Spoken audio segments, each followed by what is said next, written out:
Nthawi ya Nkhani mwatsatanetsatane ndipo muli ndine yankho seunda kumapayambana imitu yake. Wachiwiri kwa mtsogoleri wa dziko lino Michael Usi wadzudzula ogwira ntchito mboma aulesi. Mtsogoleri wa UTM adalitso kabambe wa President Lazarus Chakwera akuachititsa manyazi a Malawi ngati opemphapempha. Ndipo nthambi ya immigration ili ndi malingaliro ofuna kutsegula ofesi zake m'maboma onse a mdziko lino. Tili ndizi komanso nkhani zina zambiri tikhalire limodzi. Wachiwiri kwa mtsogoleri wa dziko lino Michael Usi wadzudzula anthu ena ogwira ntchito mboma omwe akuti ndi aulesi. Ausi ati ntchitidwewu ukuzunzitsa anthu ambiri osowa mdziko muno. Iwo amayankhula izi pa msika wa Rwanda kumachinjiri mu mzinda wa Blantyre atayenderanso kuchita malonda pa msika wa Chonde mboma la Mulanje. Ausi anaperekanso fetereza ndi mbewu yachimanga kwa anthu okalamba. Thomas Kachere anayankhula ndi Ausi. Chifukwa chona kuti pali anthu ena makamaka ndale akufuna asiya pasa anthu chithunzi chona kuti palibe chingachitike mavuto anu adikirani tizathana nawo ifeyo tikuti yayi mavuto alero boma lilipoli liyang'ane mavuto amenewa tikuyang'ana mavuto amenewa kuti tithese kapena tichepese. Komanso pali anthu ena amene amakhala aulesi a president alamula mwachisanzo kagawe chimanga ena atenga nthawi kapena perekani chituko chakuti ena akutenga nthawi ndi chilichonse anthu amasonya msogoleri kutukwanisa msogoleri. Ndiye ndikupempha aliyense Malawi muno kuti konga tili a Malawi mwachikondi tiye ndigwire ntchito tithandize anthu amene akusowa tithandize a Malawi anzathu tikatero titukuka. Komanso ineyo monga munthu ndofuna ndipereke chisanzo chifukwa alipo ambiri Malawi muno andikuthekera kogula mafetereza matumba awiri atatu kupereka kwa anthu ovutika. Ticha kutero sifa za ndale kuti ndifa Malawi tipiteronso pasogolo. Mtsogoleri wa chipani cha UTM adalitso kabambe wa President Lazarus Chakwera walankhula zinthu zosegwera mtima komanso zosapereka chiyembekezo ku mavuto omwe a Malawi ambiri akukumana nawo. Akabambe awuzatira Nkhani ku Lilongwe kuti Chakwera awapeputsa Malawi paonetsa ngati anthu okonda kupemphetsa. Lachitatu Chakwera adathokoza mabungwe angapo omwe athandizira dziko lino pa vuto la njala lomwe lafika posauzana. Kathe Maulidi walemba ripoti lomwe akuwerenga ndi Wezigausi.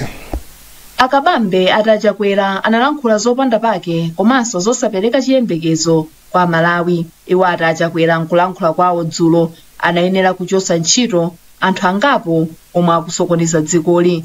Ena mwa anthuwo malingana ndi Akabambe ndi monga nduna ya zachuma a Simplex Cholabanda, nduna ya zaulimi a Samukawale, nduna ya zamagetsi ndi mafuta a Ibrahim Matola, nduna ya zachitetezo cha mziko a Keni Zikhale Ng'oma, komanso mkulu wa Mera a Henry Kachaje, mkulu wa Nokma a Clement Kanyama ndi mkulu wa polisi a Melin Yolam. Iwo ati zomwe alankhula Chakwera dzulo zaonetseratu kuti ulamuliro wawo sukudziwa kalikonse. A governor alize banki ya Malawi amayenera kuti held accountable atule pansi udindo. Komanso a minister of finance atule pansi udindo nawonso makhuzidwa zimenezo. Komanso a minister of agriculture nawonso atule pansi udindo alephera kuti aonetsetse kuti alimi akutha kupeza fertilizer pa mitengo yabwino. Alephera kuti aonetsetse kuti mdziko muno tapanga za mega farms. Poyankhapo pa izi mneneri wa boma a Moses Kunkuyu ati Akabambe sadziwa momwe boma limayendera nkana akutelo. Paza ku UTM Akabambe ati mchipanimu zinthu zili bwino ndipo ati alembera kalata mtsogoleri wa chipanichi wakale a Michael Usi kuti asiye kupita ndi anthu a chipanichi ku MCP kapena ku mikumano ya boma chifukwa UTM inatuluka mu mgwirizano wa MCP.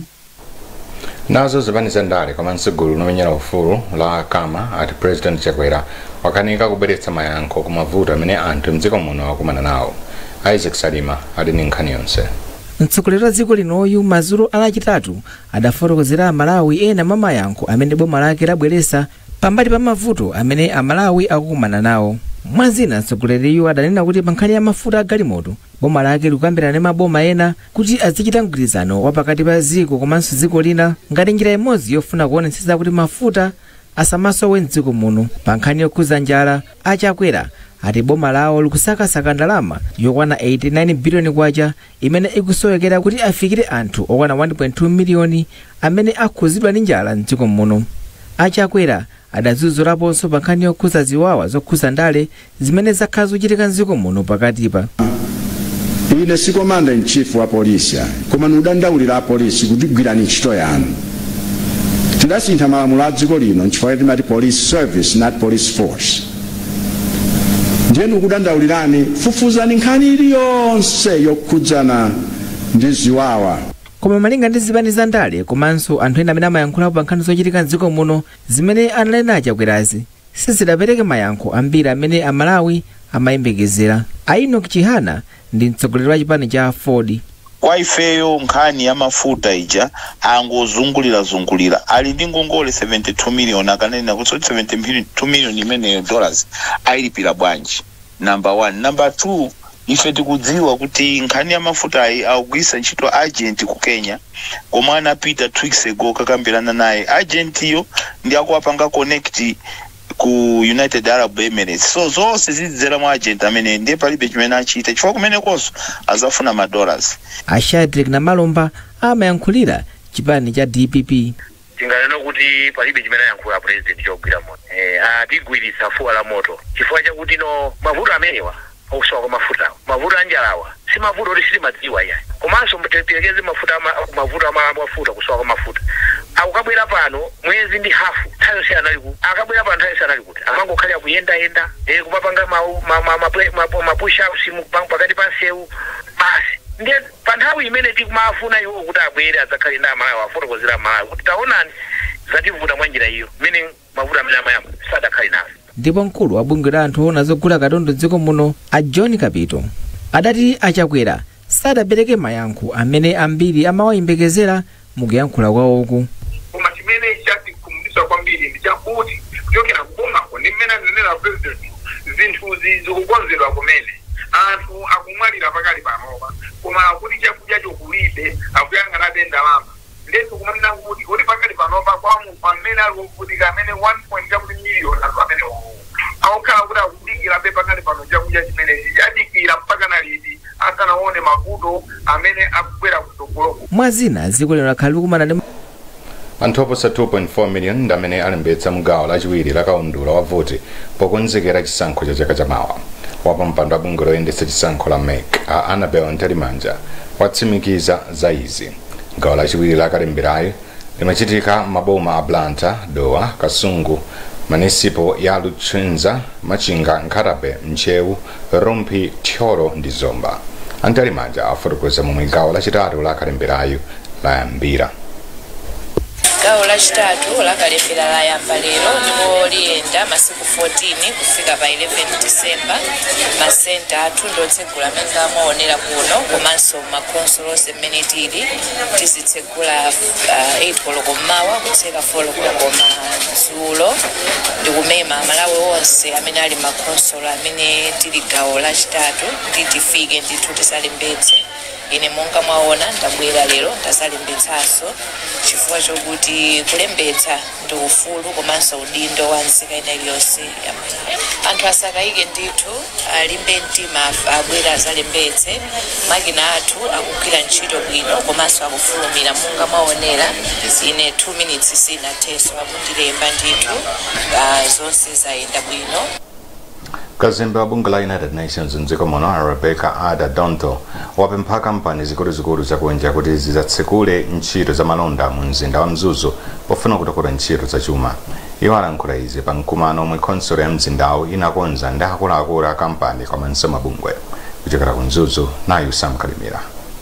Mkumanowu unabweretsa pamodzi akuluakulu kuchokera m'mabungwe omwe si aboma, makampani eni bizinesi, akadaula za maphunziro, akuluakulu aboma mwayena. Ada Donto anena kuti makampani a mdziko muno komanso ena kuchokera m'mayiko akunja akuyenera kutsegula ntchito zawo za malonda mu mzinda wa Mzuzu ponena kuti mzindawu ukukula ndipo chiwerengero cha anthu chikunkana makwera omwe akufuna zinthu zosiyanasiyana. Wachiwiri kwa chancellor wa superintendent ya Mzuzu a Wells Singini omwe anapereka chithunzithunzi cha mmene mzinda wa Mzuzu ukuyenera kukhalira m'masiku akudzawa anatsindika kufunika kuonera kuti mu mzindawu amangemo malo akulu wochitiramo misonkhano ikuluikulu komanso bwalo la ndege lapamwamba limene ndege zakunja zikhoza kumadzaterapo. Mkulu wa khonsolo ya Mzuzu Agumizikani Nyasulu anagwirizana ndi asingeni ndipo anati khonsolo ya Mzuzu yasunga kale malo pafupi mahekitala 100 omwe makampani ndi mabungwe angadzamangepo poyambitsa ntchito zawo za malonda. Ife ndife okondwa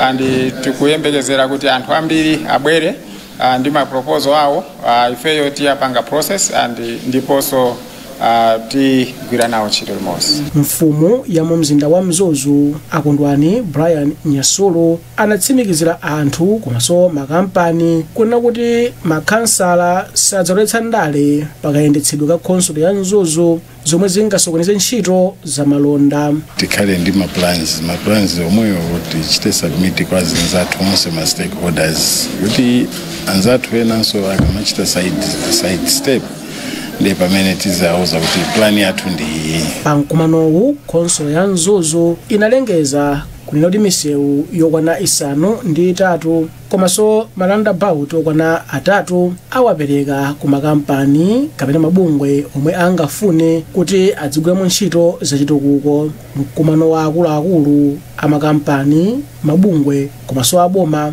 omwe khonsolo ya Mzuzu inakonza unachitika pansi pamutu wonena kuti kuyika ndondomeko zamakono zothandizira kukweza mzinda wa Mzuzu pokwanitsa maloto a Malawi 2063. Nthambi ya immigration yatili ndi malingaliro otsegula ofisi zake maboma amdziko muno pofuna kuti anthu adzitha kupeza thandizo mosavuta. Komishonara wa nthambi ya Fletcher Nyirenda wanena izi pomwe amakhazikitsa ndondomeko yatsopano yomwe nthambi igwiritse ntchito kuchoka chaka chino mpaka 2029. Mercy Matonga ali ndi ripoti.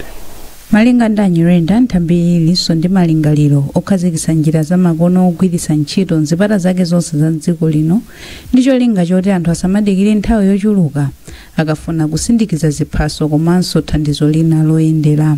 Dongosolo lomwe tapereka lero ndilonena kuti ma-activities amene tayika mmenemo ndilonena kuti tifuna kuti aziyang'ana kwambiri kuti munthu amene tikugwira naye ntchito tinthandiza bwanji andi moyenerera motani nde zigawo zake ndi zimenezo komanso kuti maofisa athu tithe kumaphunzitsa ukadaulo osiyanasiyana ndi cholinga chonena kuti tithe kukwanisa kupereka ntchito yoyenerera kwa Malawi.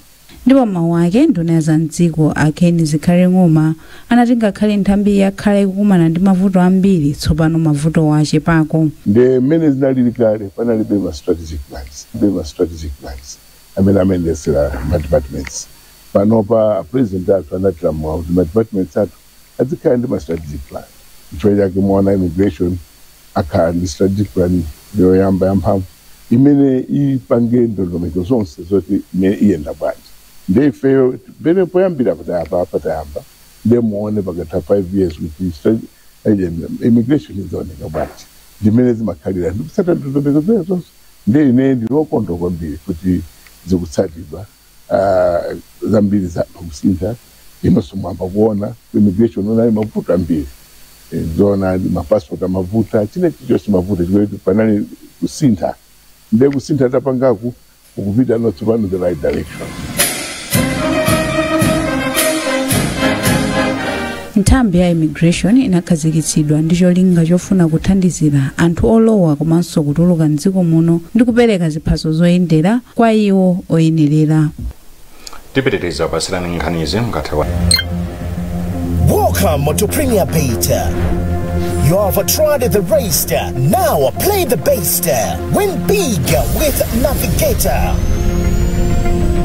Watch your payout soar higher and higher, but cash out before your winnings fly away.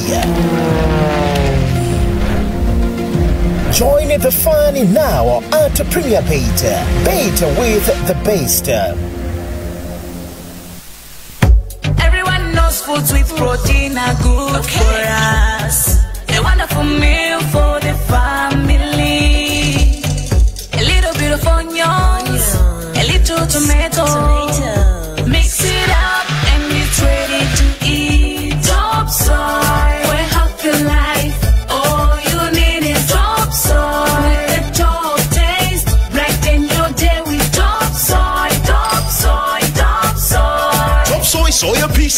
world-class Malawian top relish made with top quality, top taste, and top value. And is perfect when served with rice, sima, spaghetti, and so much more. Buy yours today in all wholesalers and retail shops across the country. Top soy, truly a top relish. As a child growing up, I always remember starting each day with the trusted sweetness of Ilovo sugar. The beautiful smell of zitumboa and sweet tea brought a big smile on my father's face. Mother was always there, smiling while we enjoyed our breakfast. At every family gathering, everyone was happy when Mother brought out her secret weapon, the Ilovo sugar pack. Because we all knew that the mandasi, zikomoyoyo, toba, and many other delicious foods she prepared would create lasting memories. Now that I'm grown, these stories I don't only tell my family and friends, but I let them experience it for themselves every time they have a taste of food prepared with Ilovo sugar. Ilovo sugar, the trusted brand from generation to generation. Ilovo sugar, teke mpamvu. Popitiriza nkhanizi timalizeni nkhani yakuti bungwe la Malawi Communications Regulatory Authority MACRA kapereka mabiro atsopano ku nduna ona za malamulo pofuna kupititsa patsogolo chitetezo cha ufulu wa internet. Mkulu wa bungwe la Daud Suleiman wanena izi pa mkumano wa adindo osiyanasiyana mu mzinda wa Lilongwe. Pemphero Malimba ali ndi ripoti. Suleiman ati mabirowa ndi monga cyber crimes, cyber security, e-evidence ndi e-transaction komanso digital innovation entrepreneurship mchingerezi.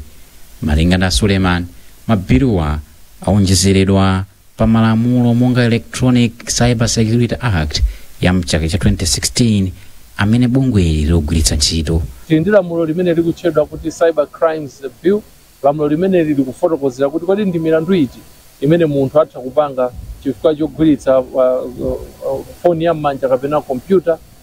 Tilinso ndi lamulo lina limene likutchedwa Cyber Security Bill, lamulo limene lili kufotokozera kuti kodi ngati dziko tidziteteza bwanji kumakina na computer komanso kuti titeteze bwanji amalawi kwina kulikonse kumene ali. Mkulu wa sukulu ya National Defence College imene ili pansi pa Malawi Defence Force, a Brigadier General Dan Kuwali, wadakukhulupirira kuti mkumanowu uthandizira kupeza njira zamakono zimene adindo m'magawo osiyanasiyana angagwiritse ntchito popititsa patsogolo chitetezo komanso chitukuko cha dziko lino.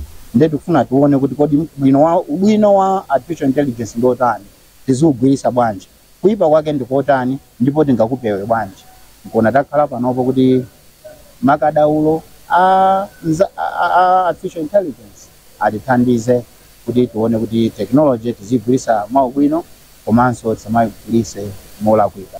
Mkumanowo umene wa masiku awiri ndipo wabweretsa pamodzi akatswiri pa nkhani za chitetezo, chitukuko komanso luso la makono wakonzedwa ndi sukulu ya National Defence College komanso Malawi Cyber Emergency Response Team imene ili pansi pa bungwe la MACRA. Nkhani zathu ndi zomwezi kumatisera siyane na insomero yake wachiwiri kwa mtsogoleri wa dziko lino wa Michael Usi wadzudzula ogwira ntchito mboma pa nkhani za ulesi. Mtsogoleri wa UTM adalitsa kabambe wati President Lazarus Chakwera akuachititsa manyazi a Malawi ngati opemphapempha.